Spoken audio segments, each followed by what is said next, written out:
बादशाह अकबर को तीनों बेगमों से कोई भी संतान नहीं थी।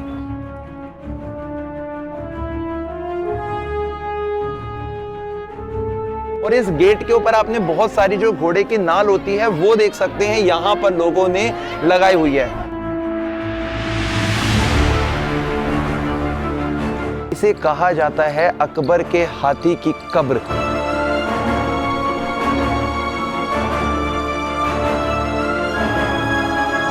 और सलीम चिश्ती जी की दरगाह पर यह कहा कि अगर मेरी संतान होगी तो उसके बाद में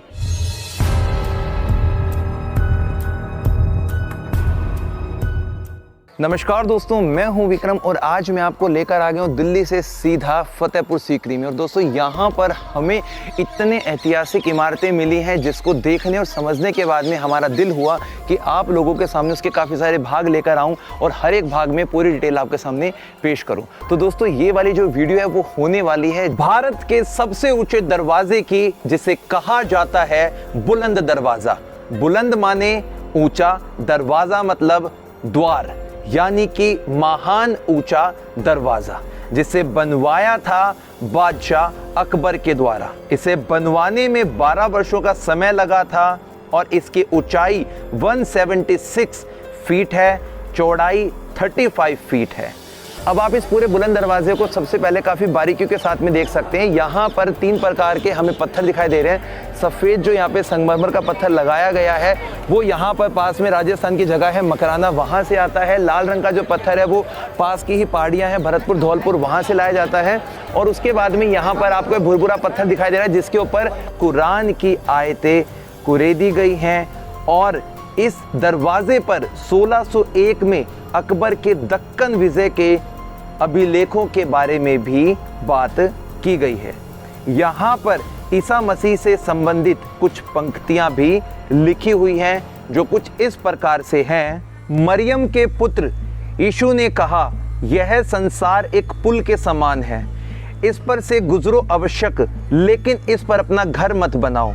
जो एक दिन की आशा रखता है वह चिरकाल तक आशा रख सकता है, जबकि यह संसार घंटे भर के लिए ही टिकता है। इसीलिए अपना समय प्रार्थना में बिताओ, क्योंकि उसके सिवा सब कुछ अदृश्य है। अकबर ने अपने शासनकाल में दीन ए इलाही यानी कि सभी धर्मों को मानने वाले एक महान बादशाह के रूप में शुरू किया था।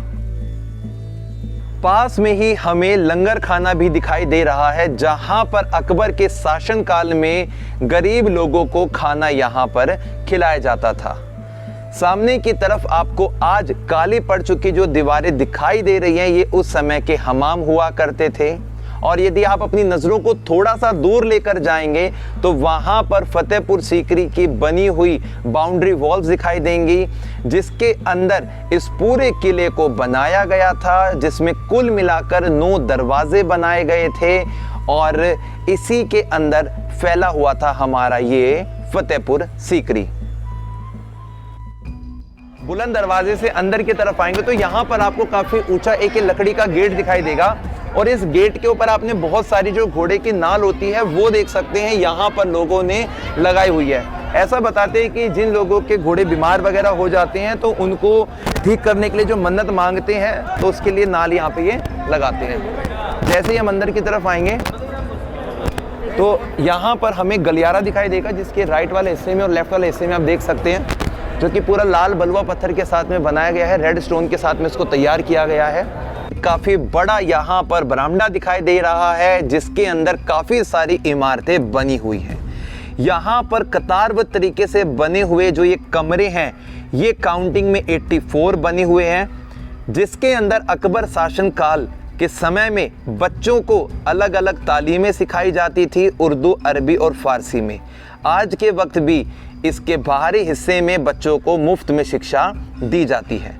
कुल मिलाकर यहाँ पर 150 छतरियाँ बनाई गई हैं, जिसमें मशालें लगाई जाती थी जो कि रोशनी का काम किया करती थी। आइए इतिहास के कुछ पन्नों को पलटकर हम आ जाते हैं 7 से लेकर 16वीं शताब्दी के समय में, जिस समय यहाँ पर सीकरवा राजपूतों का शासन हुआ करता था और इस स्थान को सीकरी रूपोल कहते थे। यहाँ पर संग तराशे का काम किया जाता था, यानी कि पत्थरों को तराशने का। और यदि हम बात करते हैं अकबर के गुजरात अभियान 1572 की, सितंबर महीने में अकबर के सेनापति खाने आजम का युद्ध होता है गुजरात के शासक मुजफ्फर खां तृतीय के साथ में, जहां पर उन्हें जीत हासिल होती है और सूरत और अहमदाबाद पर अब मुगल सल्तनत का झंडा फहर चुका था। और इसी खुशी में अकबर ने फतेहपुर सीकरी की स्थापना करी और यहाँ पर अनेकों इमारतें बनवानी चालू करी। 1572 से लेकर 1585 तक अकबर ने अपनी प्रशासनिक राजधानी आगरा से बदलकर फतेहपुर सीकरी को कर लिया था और इसका पूरा डिज़ाइन बहाउद्दीन ने बनाया था। जो आज हम यहाँ पर इमारतें देख रहे हैं ये उसी डिज़ाइन का एक बेहतरीन नमूना भी है। लेकिन 1585 के बाद में पानी की कमी की वजह से अकबर दोबारा से आगरा में स्थानांतरित हुए और अपनी राजधानी को आगरा ही बना लिया। वैसे तो आगरा की स्थापना यानी कि शुरुआत 1504 में लोदी डायनेस्टी के सिकंदर लोदी ने की थी और बाबर ने सबसे पहले अपनी राजधानी आगरा ही बनाई थी। तो दोस्तों इस पूरे ग्राउंड के अंदर आपको जो दूसरा दरवाज़ा दिखाई दे रहा है इसे बादशाही दरवाज़ा कहा जाता है और ऐसा कहते हैं कि जिस वक्त ये बनकर तैयार हो गया था तो बादशाह अकबर इसी दरवाजे से अंदर की तरफ आया करते थे और इसके बिल्कुल सामने की तरफ देखेंगे आप उसे जामा मस्जिद कहा जाता है और इसी के अंदर वो नमाज अदा किया करते थे और आज के वक्त भी दिन के 5 वक्त की जो नमाज होती है यहाँ पर अदा की जाती है। और आप पहले इसके पूरे बाहर के हिस्से को देख सकते हैं। ये पूरे का पूरा जो बुलंद दरवाज़ा बहुत ही शानदार और खूबसूरत आज हमें दिखाई देता है और ऐसा मालूम पड़ता है कि हम किसी लाल किले की जैसी इमारत के अंदर आ गए हैं, क्योंकि इसके अंदर लाल पत्थरों का ज़्यादा प्रयोग किया गया है।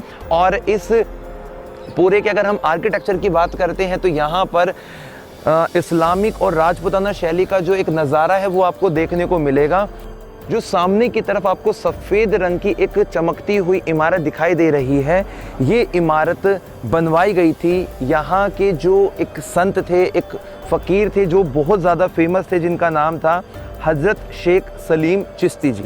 और इसके पीछे की जो कहानी बड़ी ही मज़ेदार है। और अब हम बात कर लेते हैं बाबा शेख सलीम चिश्ती सूफी संत की दरगाह के बारे में। 1478 को इनका जन्म हुआ था और जिस समय बादशाह अकबर को संतान नहीं हो रही थी तो किसी ने उन्हें राय दी कि वो बाबा शेख चिश्ती की दरगाह पर जाएं और उनसे आशीर्वाद मांगे। और ऐसा ही हुआ। 1569 में बाबा के आशीर्वाद से अकबर को हिंदू रानी यानी कि जोधाबाई उर्फ हरकाबाई या फिर मरियम उज़ ज़मानी से एक बेटे को जन्म हुआ जिनका नाम सलीम रखा गया। और इसी खुशी में 1572 में जब बाबा सलीम का देहांत हो गया तो बताते हैं कि उन्हीं की याद में फतेहपुर सीकरी को भी बसाया गया था। आज इनका जो मकबरा सफ़ेद रंग का दिखाई दे रहा है ये एक वक्त पहले लाल बलुआ पत्थर का ही बना था। जहांगीर ने अपने शासनकाल में इसे सफ़ेद संगमरमर से जड़ित करवाया और यहाँ पर जो भी लोग अपनी मन्नतें मांगते हैं, पुत्र पुत्री मांगते हैं, उनको ज़रूर वो प्राप्त हो जाते हैं।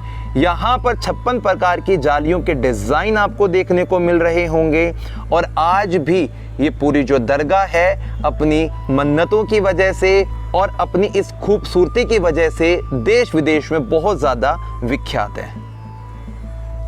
तो आज आप ये जो पूरी की पूरी इमारत देख रहे हैं, ये जब बादशाह अकबर को बेटा हुआ तो उसके बाद में उन्होंने खुशी में इस पूरे बुलंद दरवाजे को यानी कि जो आज आपका फतेहपुर के अंदर पड़ता है उसको बनवाया। और पीछे की तरफ आपका पड़ता है सीकरी, वहाँ पर भी इसकी बहुत बड़ी इमारत है, काफ़ी सारे इसके भाग है जो हम देखेंगे।